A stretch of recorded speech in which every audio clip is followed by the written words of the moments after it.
Good evening. I'm Jim Axelrod. It was the deadliest day for firefighters since 9/11. 19 members of the Granite Mountain Hotshots were killed fighting the wildfire in and around Yarnell, Arizona in June. Today, the state released the results of its investigation.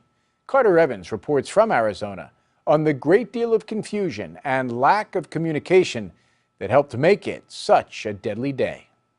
The investigation revealed radio communication problems between commanders and firefighters in the field contributed to the chain of events that led to the deaths of 19 Granite Mountain hotshots. At one point, they lost radio contact for 30 minutes. We do know there was where they were not communicating. We feel they were moving at the time.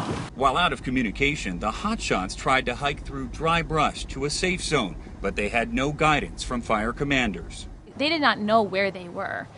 There is no reason with the technology we have today that they could not have had tracking units on those radios, that they could not have known where our loved ones were. Julianne Ashcraft's husband Andrew was killed in the fire. She believes fire commanders could have done more. Maybe what this has done is exposed that they are not mitigating risks the way they should for such a dangerous job. The 120-page report details how the hotshots were cornered by a 70-foot wall of flame.